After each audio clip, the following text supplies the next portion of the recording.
안녕하세요. AI 플랫폼 2.0 LLM 옵스로 만드는 비즈니스 레버리지 발표 시작하겠습니다. 네, 저는 우한 형제들에서 프로덕트를 위한 AI 플랫폼을 만들고 있는 머신러닝 엔지니어 이준수입니다. 오늘의 주제는 AI 플랫폼 2.0이라는 주제를 가지고 왔고요. 저희가 LLM 프로덕트를 만들면서 어떤 문제가 있었고 그 문제를 어떻게 해결했는지, 그리고 그 문제를 해결함으로써 우리가 어떻게 비즈니스를 레버리지 했는지에 대해서 소개를 드리려고 합니다. 오늘 발표를 통해서 LLM 프로덕트를 만드시는 분들이나 LLM 옵스 플랫폼을 구성하시는 분들께서 많은 인사이트를 얻어가셨으면 좋겠습니다. 다음은 목차입니다. 목차는 우리의 상황이 어땠는지, 그리고 그 상황에서 어떤 문제가 있었고, 그래서 우리는 어떻게 해결했고, 그리고 어떤 결과를 낳았고, 마지막에는 이후의 방향성에 대해서 공유를 드리도록 하겠습니다. 네. 첫 번째는 우리의 상황입니다. 우리의 상황은 외부와 내부를 나눠서 소개를 해드릴 텐데요. 여기 계신 분들이 모든 이 변화를 몸으로 맞이하고 있을 것 같습니다. 지금 현재는 쏟아지는 LLM, 오픈 LLM 모델들이 등장을 하고 있고, 현재 생태계들도 확장하고 있습니다. 그래서 왼쪽 그림은 2019년도부터 23년까지 LLM이나 오픈 LLM 모델이 나왔다는 것을 보여주는 그림이고요. 올해에도 수십 개, 아니면 수백 개의 모델들이 나오고 있습니다. 하지만 이 모델이 나오는 게 우리에게 어떤 영향을 줄까 생각을 해보면은 응답 속도도 점점 빨라지고 있고, 입력의 토큰도 늘어나고 있고, 콜당 비용도 줄어들고 있습니다. 이것은 우리가 이제 LLM으로 프로덕트를 만들 수 있는 시기가 됐다라고 저희는 해석을 했고요. 왼쪽에는 AI 에이전트 스토어라고 AI 관련된, ML 관련된, LLM 관련된 툴들을 다 모아놓은 사이트가 있습니다. 그 사이트에 들어가 보면은 프레임워크나 어떤 툴에 대해서 이렇게 잘 그룹핑을 해놨어요. 근데 이 그룹핑한 툴과 프레임워크의 개수들이 1000개가 넘습니다. 이렇게 LLM이 등장하고 우리 LLM 프로덕트를 만들 수 있는 환경이 되다 보니 내부에도 변화가 생기기 시작했습니다. 이 차트는 X축은 연도고요. Y축은 LLM 프로덕트의 비율이라고 생각해 주시면 됩니다. 그래서 2023년에 우리가 10개 중에 1개 정도가 LLM을 사용하는 프로덕트를 만들고 있었습니다. 하지만 작년 24년부터 10개 중에 4개에서 5개 정도는 LLM을 사용해서 프로덕트를 만들게 됐고요. 이처럼 LLM 프로덕트는 카탈로그 생성이나 리뷰 분석이나 아니면 메뉴 이미지를 검수하는 등 다양한 분야에서 사용을 하고 있습니다. 또한 하나의 변화가 더 있었는데요. AI 플랫폼은 MLOps만 지원하고 있었습니다. 그래서 내부 구성원 중에서도 DS나 MLE를 타겟으로 저희가 플랫폼을 구성하고 있었는데, 이 파이 차트에서 왼쪽은 2023년이고요. 2024년에 약간의 변화가 있었습니다. DS와 MLE 외에도 25%의 다른 직군들이 하나씩 등장하기 시작했습니다. 그래서 사용자 확장이 기존의 DS와 ML이었다면은 이제는 PM, 디자이너, 프론트, 백엔드, DA 다양한 직군들이 이 LLM을 가지고 프로덕트를 만들기 시작했고, AI 플랫폼에서도 그 변화에 맞춰 개발이 필요했습니다. 이렇게 프로덕트가 늘어나다 보니 저희가 하나씩 생기는 운영의 부채들도 생기기 시작했고, 사용자 PM이 왔을 때도 우리의 프로덕트, 우리의 플랫폼을 사용해서 만들 수 있게 하는 그런 환경도 필요했습니다. 그래서 LLM 등장한 이후에 다들 프로토타입 굉장히 쉽게 할 수 있지만 실제 프로덕션에 나가는 거는 조금 더 까다로워졌습니다. 이게 왜 까다로워졌는지 저희가 문제 8개를 가지고 왔고요. 저희가 겪은 8개의 문제는 이 왼쪽에 있는 상황으로 생긴 문제라고 해석을 해봤습니다. LLM, 기존 ML 프로덕트와 다른 것은 응답 시간 자체가 깁니다. 그리고 오픈 AI나 클로드나 외부의 LLM 프로바이더가 요청하는 모델을 사용하는 경우에는 콜당 비용도 발생하고요. 그 다음에 또 하나의 큰 변화는 이제 코드가 아니라 자연어인 프롬프트로 우리가 프로덕트를 만들고 있다는 변화입니다. 이로써 LLM의 민주화나 보편화 과정에서 우리는 다음과 같이 8개의 문제를 맞이했고요. 첫 번째 문제부터 소개해 드리도록 하겠습니다. 문제는 이제 멀티 프로바이더와 환경에 대한 복잡성입니다. 여기 제가 코드 스니펫을 3개를 갖고 왔습니다. 제미나이, 베드락, 애저 오픈AI를 가지고 왔고요. 저희가 프로덕트를 만들 때 이 각각 LLM 프로바이더가 제공하는 SDK를 사용해서 어떤 요청을 보낼지, 응답은 어떻게 받을지를 각각 작성을 하게 됩니다. 또한 이렇게 LLM 프로바이더가 늘어나면은 그에 따른 크레덴셜도 다 늘어납니다. 예를 들어 오픈 AI의 애저를 쓴다고 했을 때 리전이 늘어나면은 또 그에 대한 시크릿 키가 발급되고 엔지니어의 개입으로 이런 차트 같은 것도 수동으로 매번 업데이트를 해야 되는 운영 비용이 발생하고 있었습니다. 이처럼 코드나 인증 스프롤로 유지 보수가 비용이 증가하는 문제가 있었습니다. 두 번째는 외부 장애에 굉장히 취약한 구조입니다. 여기 왼쪽에는 애저 오픈 AI에서 올해 4월에 LLM 특정 리전에서 장애가 발생했는데요. 이 장애가 저희 서비스에 고스란히 영향을 줬습니다. 이 장애뿐만 아니라 이 응답 속도에서도 굉장히 안정적인 요청에 응답이 오는 게 아니라 낮에는 괜찮았다가 저녁에는 응답 속도가 늘어나는 이런 현상도 자주 발생했습니다. 또 하나의 문제는 정책입니다. 이 정책은 저희가 딸밥을 크레페 롤이라는 메뉴명을 제미나이한테 넘겼을 때 제미나이는 이 정책상 이거는 분류할 수 없다라고 응답으로 줍니다. 제미나이 응답을 주는 게 문제가 아니라 우리가 세우고 있는 그 정책과 LLM 프로바이더가 세우는 그 정책이 다르기 때문에 문제가 발생하는 거고 그 정책으로 인해 서비스에 영향이 있다는 게 더 큰 문제라고 생각을 했고요. 이 왼쪽 위에 보면은 제미나이랑 오픈 AI 인보커가 뭐 LLM 모델이나 리전에 따라서 요청을 하게 되는데 하나가 실패했을 경우 예를 들면 제미나이 모델이 실패했을 경우 그 페일오버로 오픈 AI를 요청하는 작업을 해줘야 됩니다. 저희가 첫 번째로 이 오픈 AI에 장애가 났을 때 이거를 수동으로 대응을 했습니다. 그 이유는 중간에 라우팅 같은 게 없기 때문에 자동으로 전환할 수 있는 시스템이 없었기 때문입니다. 그렇기 때문에 외부 리스크가 서비스로 바로 직결되는 큰 문제가 있었고요. 또 하나는 프롬프트 관리의 한계입니다. 이거 왼쪽에는 구글 시트고요. 버전, 코멘트, 프롬프트 이렇게 관리를 합니다. 이건 실제로 PM 분이 이렇게 잘 정리를 한 거고요. 저는 이런 게 시스템 없이도 정리가 됐다는 건 참 잘했다고 생각을 했지만 여기에서도 사실 한계가 있습니다.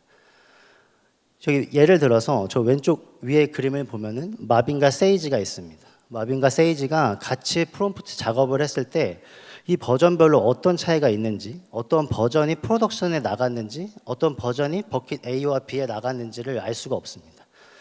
프로덕션에 나간 이후에도 우리가 특정 프롬프트의 버전의 아이디를 따로 저장하지 않는다면은 저 버전 3로 나간 어떤 로그들을 조회할 수가 없습니다. 이처럼 프롬프트 버전 관리 부재로 품질 추적이나 일관성에 대한 어려움이 있었습니다. 다음은 네 번째입니다. LLM은 콜당 비용이 발생합니다. 그렇기 때문에 회사에서는 비용에 대한 비용을 약간 보수적으로 생각하고 어떻게 하면 이 비용을 잘 모니터링 할 수 있을까에 대한 고민이 있고요. 그 고민으로 저 오른쪽 가운데 있는 사람은 뭐 기술 기획이나 예산을 검토하시는 담당자라고 생각했을 때 우리가 LLM 프로바이더가 늘어나면 늘어날수록 그 프로바이더가 제공하는 GCP, AWS, 애저, 콘솔에 가서 그 비용들을 다 취합을 합니다. 취합을 하고 수동으로 집계를 해서 구글 시트에 넣고요. 구글 시트에 넣은 것을 리포팅을 합니다. 하지만 여기서 문제는 프로젝트별 비용 관리가 각 콘솔에서 조회해야 하기 때문에 굉장히 비효율적으로 발생하고요. 구글 시트에서 저 리포트를 할 때 리포트를 하는 이유는 비용에 대한 관리입니다. 그래서 실시간적으로 내가 예산을 초과했을 때 그 예산이 초과되었는지 아닌지를 실제 사람이 하기에는 한계가 있다고 판단을 했고요. 또 하나의 문제는 저 AWS에서 베드락은 어플리케이션 단에서 저 어플리케이션 인퍼런스 프로파일이라는 걸 작성을 해야 됩니다. 저렇게 작성하지 않으면은 하나의 LLM을 가지고 우리가 공유하는 형태이기 때문에 어떤 프로젝트에서 얼만큼의 비용, 얼만큼 요청이 왔는지 확인이 불가능합니다. 다섯 번째로는 실험 관리 부재입니다. 여기 왼쪽 위에는 메뉴명이 있고 이 메뉴명에 대한 정답 메뉴명이 있습니다.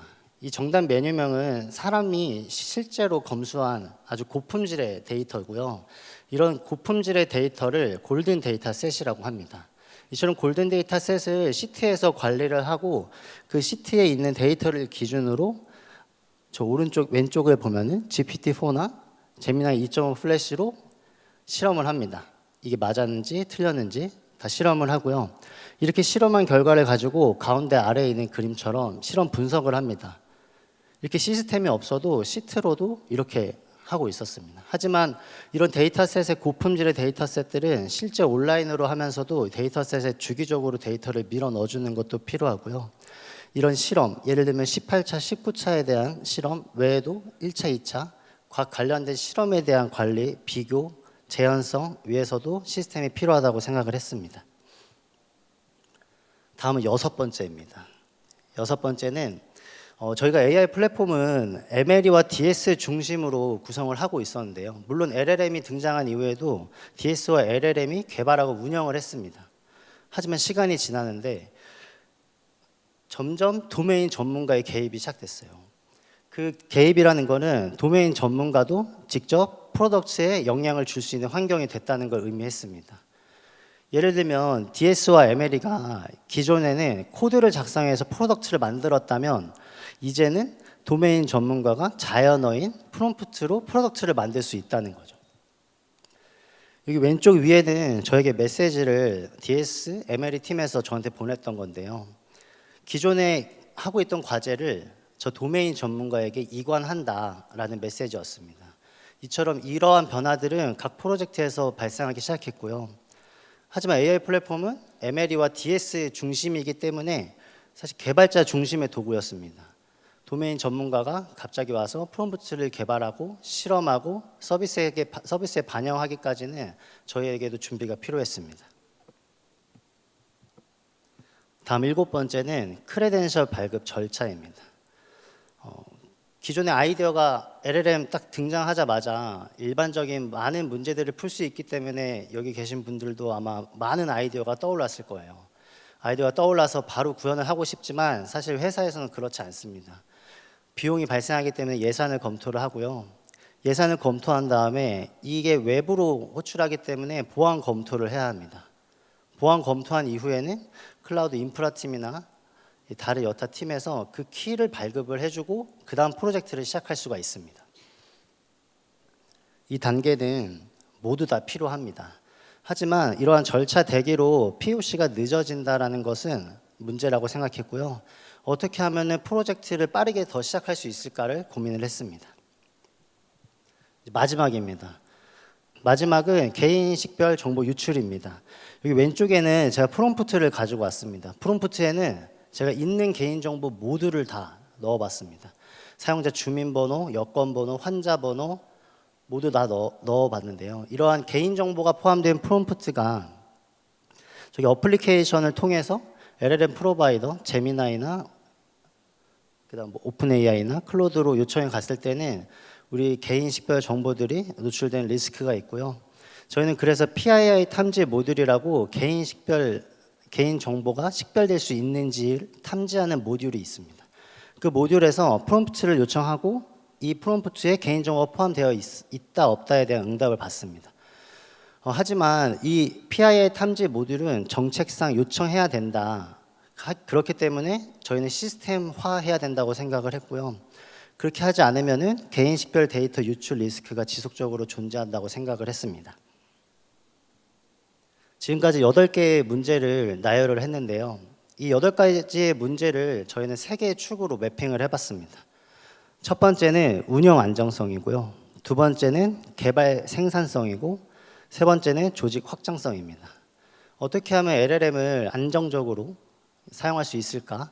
또 하나는 LLM이라는 프로덕트를 만들 때 어떻게 하면 빨리 만들 수 있을까? 마지막으로 코드가 아닌 자연어로 할 수 있으니 우리 ML이나 DS가 아닌 다른 직군들에게도 확장을 어떻게 할 수 있을까? 이렇게 3가지 축으로 집중을 했고요. 그래서 해결책으로 저희가 제시한 거는 이 LLM 옵스 플랫폼을 구성하는 것입니다. LLM 옵스를 설명하기 전에 AI 플랫폼에 대해서 간단히 설명을 드리면은 AI 플랫폼, 우한 형제들에서 말하는 AI 플랫폼은 LLM 옵스와 LLM 옵스가 합쳐진 플랫폼을 AI 플랫폼이라고 합니다. 그래서 왼쪽에 보면은 MLOps의 컴포넌트들을 그려놓은 거고요. 오른쪽에는 오늘 소개해드릴 LLMOps 컴포넌트를 나타냈습니다. 저희는 LLMOps를 구성할 때 기존에 있는 MLOps의 컴포넌트인 서빙이나 모니터링, CI/CD, 파이프라인 빌더, 프로젝트 템플릿들을 그대로 재사용을 하면서 어떻게 하면 LLMOps를 구성할 수 있을까를 고민을 했고요. 전체적인 아키텍처를 보면 다음과 같습니다. 이전에 8가지의 문제에 대해서 이렇게 나열을 했는데요. 8개의 문제를 각각의 문제에 대해서 기능별로 저희가 문제를 해결했다면 문제 해결책 이렇게 소개를 드렸을 것 같은데 저희는 8가지의 문제를 하나의 기능 단위가 아니라 플랫폼 단위로 문제를 풀었습니다. 저희가 구성한 거는 제네알 랩스, 게이트웨이, 스튜디오, SDK, 그다음에 옵저버빌리티 이렇게 총 5개를 소개를 드리려고 합니다. 첫 번째로 이 가운데 있는 스튜디오입니다. 스튜디오는 LLM 운영의 허브로 생각을 했고요. 저희가 처음에 이 LLMOps를 구성하기 전에 LLM 프로덕트를 만드는 DS와 ML에게 설문조사를 했습니다. 그때 가장 필요로 했던 건 프롬프트 관리와 트레이싱이었고요. 이 프롬프트 트레이싱, 그 외에 이밸류에이션이나 데이터셋 관리, 크레덴셜을 관리할 수 있는 저희는 랭퓨즈를 도입을 결정을 했습니다. 이 랭퓨즈는 저희의 상황을 고려해서 도입을 했고요. 자세한 내용은 기술 블로그에 업로드를 해놨습니다. 스튜디오에서 이 프롬프트 트레이싱, 이밸류에이션, 데이터셋, 그 다음 크레덴셜에 대해서 각각 설명을 드리겠습니다. 첫 번째는 프롬프트입니다. 기존의 PM분들이 시트를 통해서 프롬프트를 관리했다면 이제는 다음과 같이 스튜디오에서 프롬프트를 첫 번째로 생성을 하고요. 프롬프트 생성할 때 프롬프트명, 그 다음 프롬프트, 그 다음에 LLM에 넣을 파라미터, 그 다음에 메시지까지 같이 저장을 합니다. 이렇게 저장한 프롬프트를 지속적으로 쌓게 되면은 그 쌓는 것대로 버저닝을 합니다. 그래서 버전이 하나씩 이렇게 차곡차곡 쌓이는 형태고요. 아까 세이지와 마빈이 버전 1과 3에 대한 디프를 알 수가 없었는데 버전 여기서는 1번과 2번 아니 뭐 4번과 3번에 대한 프롬프트에 대한 디프도 같이 확인을 이 아래와 같이 확인이 가능합니다. 이렇게 프롬프트를 작성하고 버저닝까지 완료했다면은 프롬프트 라벨을 업데이트합니다. 저 맨 왼쪽에 있는 프롬프트 라벨을 업데이트하게 되면은 운영 환경으로 배포를 하거나 롤백을 하거나 버켓팅을 할 때 사용을 가능합니다. 예를 들어서 저 왼쪽 맨 아래에 있는 스테이징이라고 써 있는 첫 번째 프롬프트는 현재 스테이징 환경에 나가 있는 거고요. 그 위에는 프로덕션에 나가 있는 프롬프트고 그 위에는 버킷 A와 버킷 B로 나가 있는 프롬프트로 이해해 주시면 될 것 같습니다. 프롬프트를 작성한 이후에 프로덕션에 나간 이후에는 저희가 옵저버빌리티를 확보하기 위해서 노력을 했고요. 요 맨 왼쪽 아래부터 보면은 맨 왼쪽 아래는 이렇게 트레이스 정보 전체가 나와 있습니다. 그래서 전체적으로 내가 어떤 함수를 요청했고 그다음 LLM 어떤 걸 호출했고 그 각각의 스텝에 대한 레이턴시도 확인이 가능합니다. 그래서 왼쪽에 이제 전체적으로 내가 어떤 호출을 했고 그다음에 어디서 병목인지에 대한 이 트레이스 정보 전체를 통해서 알 수가 있고요.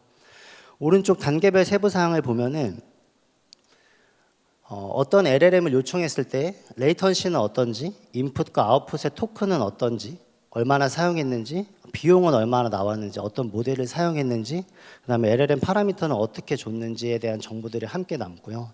밑에 보면은 내가 어떤 시스템 프롬프트, 어떤 유저 프롬프트를 통해서 어떤 결과가 나왔는지도 모두 나와 있습니다.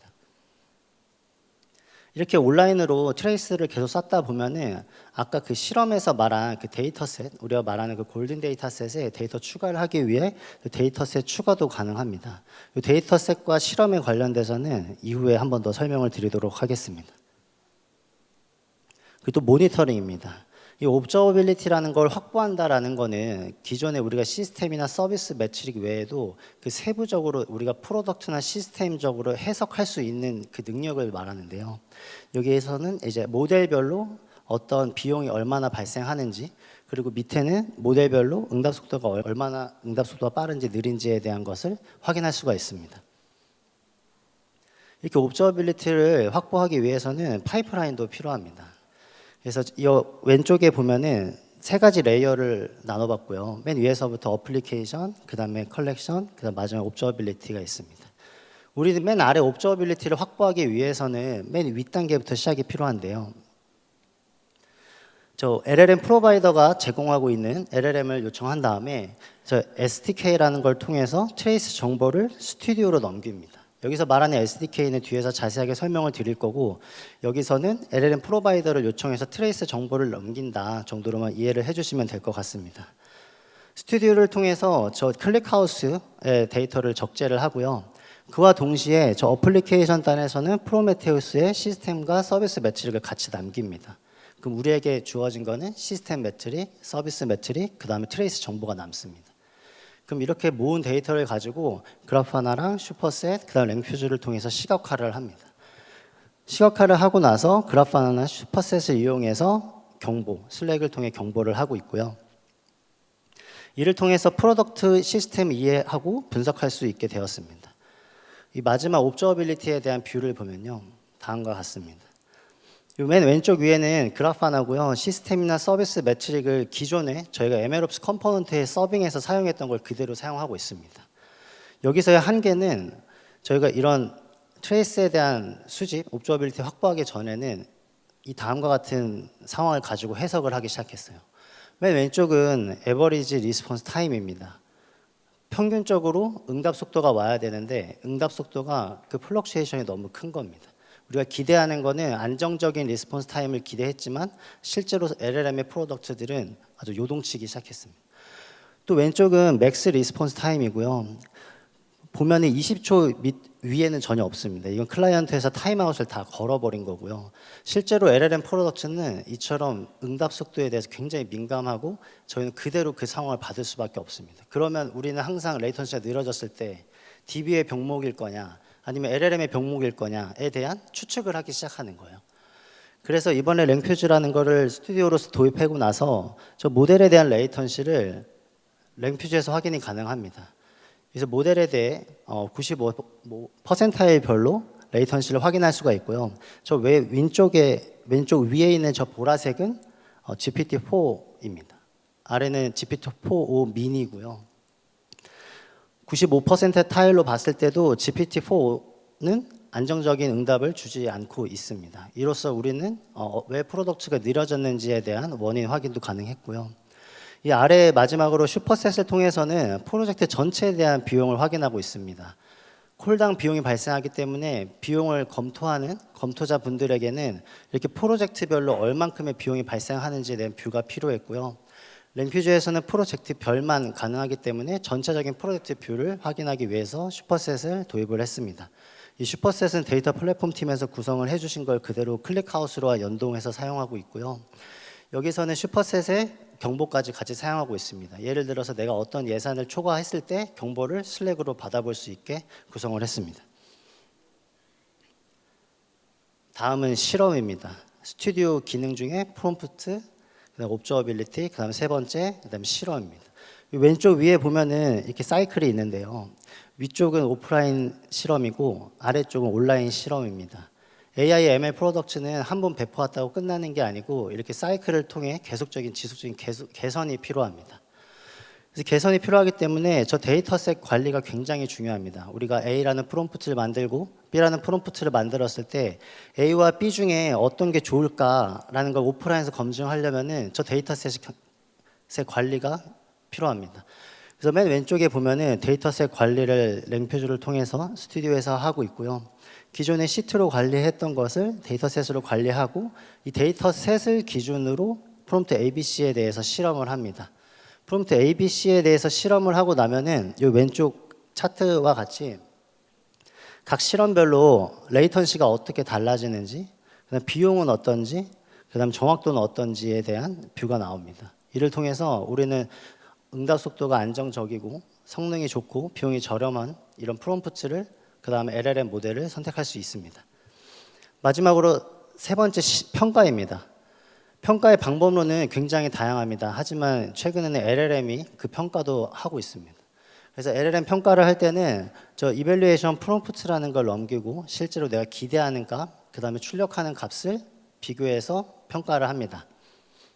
이렇게 하면은 뭔가 온라인과 오프라인에서의 이런 실험들이 다 매끄럽게 될 거라고 생각을 했지만 현실은 그렇진 않았습니다. 랭퓨즈에서 UI상에서 실험을 지원을 하는데요. 이 멀티모달의 입력에 제약이 있습니다. 그래서 랭퓨즈에서 저 디스커션으로 왜 그 멀티모달의 이미지 입력을 해줄 수 없냐 이런 디스커션이 있었는데요. 사실 이 멀티모달의 입력의 제약이라는 거는 사실 저 문제가 아니라 우리가 랭퓨즈에 의존하고 있기 때문에 발생하는 문제고 저게 해결돼도 이후에 동일한 문제가 발생할 거라고 생각을 했고요. 또한 이제 실험 단계에서 코드 레벨의 유연성도 필요했습니다. 예를 들면 컨텍스트 엔지니어링을 할 때 우리가 동적으로 프롬프트에 무언가를 넣어줄 때는 코드 레벨에서의 수정이 필요했고요. 그래서 저희는 그런 거를 반영하기 위해서 랭퓨즈의 API 그리고 SDK를 활용해서 다음과 같이 랩스라는 것을 구현했습니다. 랩스는 여기 보시는 이 사람, PM이나 도메인 전문가, 비개발자 분들이 프롬프트를 가지고 실험하고 개선하고 결과 보고 분석하고 하는 것을 도와주는 실험실이라고 생각해 주시면 될 것 같고요. 저희 웹 어플리케이션은 그냥 간단하게 그라디오라는 거로 UI만 구성하고 뒤에는 파이썬 레벨로 저희가 공통된 모듈들을 다 구현해서 실제로 실험을 할 수 있게 구성을 했습니다. 그래서 왼쪽에 이제 보이는 그림이 랩스라는 거 저희가 제공하고 있는 거고요. 크레덴셜 정보 입력하고 뭐 단건을 테스트하거나 닷건을 테스트하거나 아니면 데이터셋을 업로드하거나 뭐 중간에 실패했을 때 그 실패한 인덱스에 대해서 실험을 다시 돌리거나 하는 그 기능들을 제공하고 있습니다. 이로써 비개발자들이 실험과 검증을 할 수가 있게 되었고요. 이로써 도메인 전문가들이 프롬프트에 내가 정책을 스스로 입력할 수 있는 상황이 되었습니다. 마지막으로 스튜디오의 환경 중에 이제 크레덴셜이 있습니다. 기존에는 이제 크레덴셜이라는 게 중앙에서 관리되지 않고 프로젝트별 관리도 되지 않았습니다. 하지만 이 옆에 세이지, 마빈이 있다고 가정을 했을 때 세이지는 프로젝트 A라는 프로젝트에서 오픈 AI와 제미나이가 필요합니다. 마빈은 프로젝트 B에서 오픈 AI의 리전 A와 B가 필요합니다. 이렇게만 해도 크레덴셜이 4개고요. 각각에 대해서 2개씩 필요하면 8개입니다. 프로젝트가 늘어나면 또 그만큼 늘어나고요. 내가 LLM 모델을 늘리고 내가 리전을 더 늘리면 또 그만큼 또 늘어납니다. 그렇기 때문에 이 크레덴셜 정보를 스튜디오 하나에 다 박았습니다. 저 크레덴셜 하나에 다 넣어놓고 업데이트하고 추가하고 하는 것을 실제 프로젝트 개발하는 사람이 진행을 했습니다. 이 크레덴셜을 스튜디오에 다 모아놓고 나서 스튜디오에서 있는 뭐 플레이그라운드나 뭐 파이썬으로 구현하는 아니면 게이트웨이를 통해 요청할 때 이 크레덴셜 정보들을 저 단일 API 키를 통해서 가져올 수 있게 구성을 했습니다. 다음은 SDK입니다. 저희가 지금까지 스튜디오를 통해서 데이터셋을 관리하고 프롬프트를 잘 관리하고 크레덴셜을 잘 관리했다고 하면은 그 잘 관리된 거를 잘 쓸 수 있게 만드는 게 필요했고요. 그래서 저희는 반복을 줄이고 요청을 간단하고 결과를 안정적으로 하기 위해 이 SDK를 구현을 했습니다.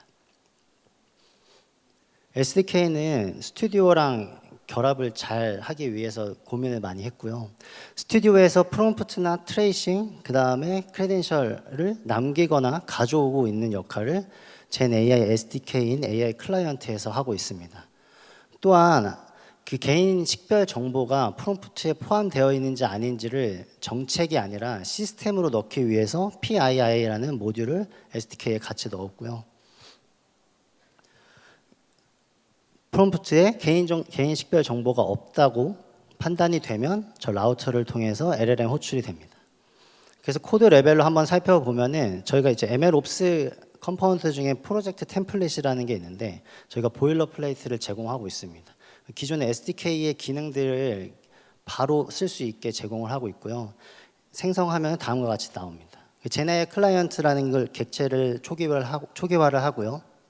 그다음에 프롬프트를 가지고 옵니다.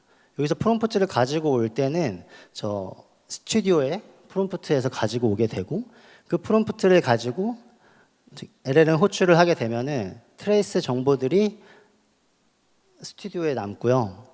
그때 호출할 때 크레덴셜들은 스튜디오에서 가져오게 됩니다. 그래서 지금 GPT-5를 요청하지만 Azure OpenAI나 OpenAI에 대한 크레딧의 정보를 입력하지 않았습니다. 저 클라이언트에서 다 초기화를 했을 때 다 가지고 오게 되고요. 우리가 모델을 변경하고 싶을 때는 GPT-5에서 제미나이 2.5 플래시라는 걸로 그냥 변경하면 됩니다. 이처럼 LLM 요청을 단일화를 했고요. 어떻게 보면 제미나이와 Azure OpenAI와 그다음 베드락을 요청하는 요청 코드, 응답 코드를 작성해야 됐다면은 단일화된 표준을 만들었고, 프롬프트, 트레이스, PII 관리까지 통합해서 생산성과 안정성을 확보할 수가 있었습니다. 다음은 여기서 안정적으로에 해당되는데요. 외부의 단일 프로바이더에 의존하다 보니 그 장애가 저희에게 직결되는 이슈가 있었고, 저희는 그거를 회피하기 위해서 라우터라는 거를 추가를 했습니다. 라우터는 로드 밸런싱이나 폴백을 해주고요. LLM 모델이나 아니면 리전이나 이런 거를 자동으로 라우팅을 해줍니다. 그래서 예를 들면은 저 제나의 클라이언트라는 객체를 초기화할 때 라우터의 아규의 폴백에 대한 정의를 합니다. 이 예제는 제미나이 2.0 플래시의 모델이 응답이 없을 때 제미나이 2.5 플래시로 페일오버 하는 시나리오입니다. 이처럼 사전 정의된 라우터로 장애 시 자동 전환할 수가 있고요. 수동 대응 없이 안정적인 서비스를 할 수가 있습니다.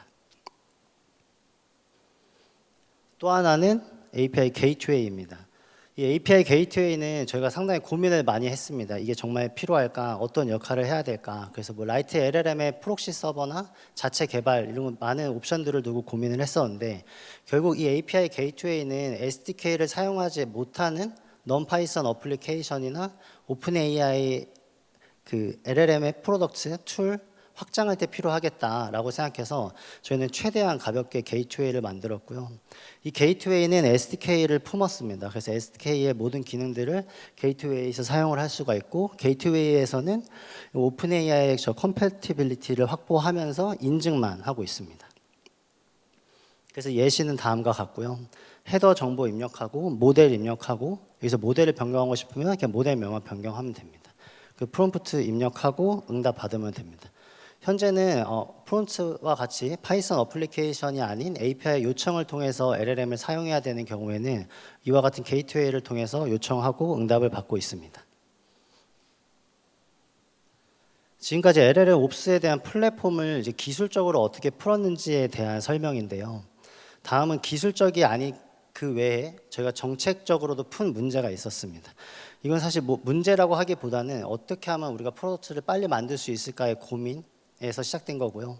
저희는 POC와 프로덕션 단계를 구분을 했습니다. 그래서 여기 점선이 살짝 보이는데 이 점선 위에가 as is고요. 밑에가 to be입니다. 그래서 이전에는 아이디어 있고 예산 검토받고 보안 검토받고 키 발급받고 프로젝트를 시작했습니다. 그 밑에는 조금 더 복잡해 보이지만 여기서 주목해야 될 거는 프로젝트의 시작점입니다.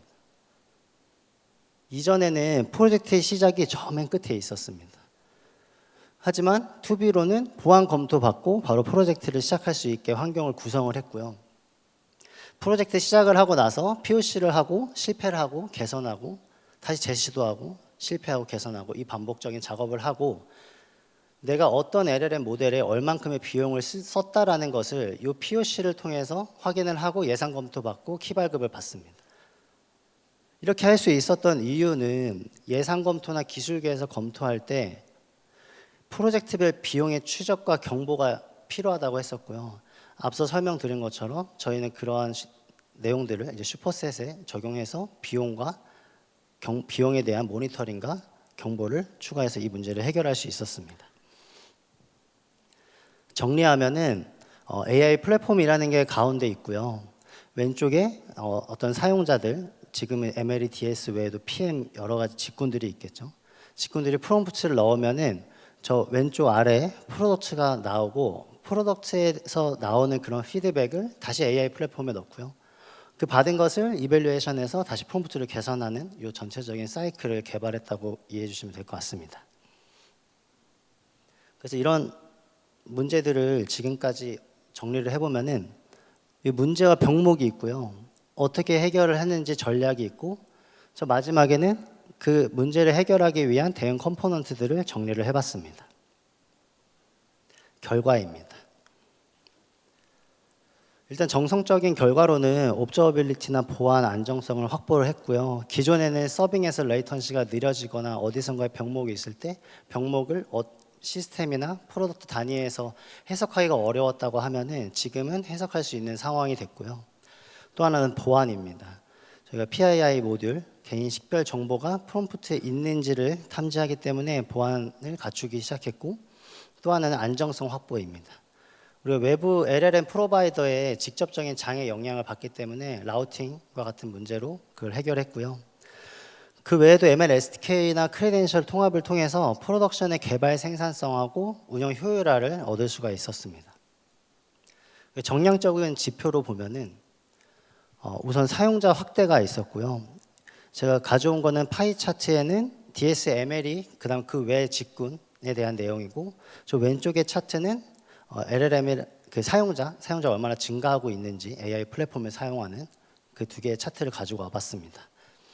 여기서 왼쪽에서 파이 차트는 맨 왼쪽 위부터 22년, 23년, 24년, 25년입니다. 25년을 주목해서 보면은 MLE와 DS의 비율이 기존에는 한 75, 80%였는데 지금은 한 60%로 낮아졌고, 나머지 PM, 뭐 디자이너, 그다음 뭐 데이터 엔지니어, 데이터 분석가들이 한 40% 정도 차지하고 있습니다. 저 왼쪽에 있는 차트는 유저 그로스 인덱스라고 해서 저희가 22년을 기준을 100으로 뒀을 때 현재 25년에는 얼만큼 사용자가 늘어났는지를 보여주는 차트고요. 작년 대비 한 50%가 증가를 했습니다. 이로써 우리가 LLM 옵스를 도입한 이후에 조직 전반적으로 활용력이 상승했다는 것을 알 수가 있고요. 개발 생산성, 안정성, 보안, 그 다음에 사용자의 확장으로 인해 저희가 주목하는 것은 프로젝트의 성장입니다. 사실 생산성이라는 게 얼만큼 증가했냐 보다는 실제 이 AI 플랫폼을 통해서 얼마의 프로젝트를 생성하고 그 프로젝트가 얼만큼 비즈니스 임팩트로 연결되는지는 저희는 보고 있고요. 프로젝트의 성장이 약 69% 정도 전년 대비 일어났습니다. 이 차트는 X축은 연도고요. Y축은 LLM 프로덕트입니다. 실제로 22년에는 프로덕트가 없었고요. 23년에는 프로덕트가 있었지만 개발 단계에서 끝난 것도 있었고, 24년에는 100% 배포를 했고요. 현재 25년에는 전년도 대비했을 때는 69%, 23년 대비했을 때는 6배 정도의 프로젝트가 늘어났고, 약 82%가 배포가 됐고 나머지는 지금 배포를 준비하고 있습니다. 정리하면은 지금까지 8가지 문제, 그 다음에 우리가 그 8가지 문제를 세 축에 정렬을 했고요. 운영 안정성, 조직 확장성, 개발 생산성을 통해서 이 가운데 있는 저희가 다양한 프로덕트를 창출을 하고 있고요. 이런 다양한 프로덕트 창출을 통해서 비즈니스 임팩트에 영향을 주고 있습니다. 이후 방향성은 AI 플랫폼은 프로덕트를 만드는 게 본질입니다. 프로덕트를 만들어서 비즈니스 임팩트를 만드는 게 저희가 해야 되는 일이고요. 지금은 뭐 모델명 프롬프트 입력해서 이 전체적인 거를 좀 빠르게 만들었다고 하면은 지금 뭐 저희가 사장님 챗봇도 같이 만들고 있지만 그런 거에서 더 늘어나서 플랫폼화가 필요하다고 하면은 플랫폼 확장도 그 방향으로 맞춰 나아가려고 합니다. 정리하면은 이제 LLM 등장 이후 프로토타입 쉬워졌고, 이제 LLM 옵스 등장한 이후에 프로덕트도 쉬워졌다입니다. 네. 발표를 들어주셔서 감사합니다.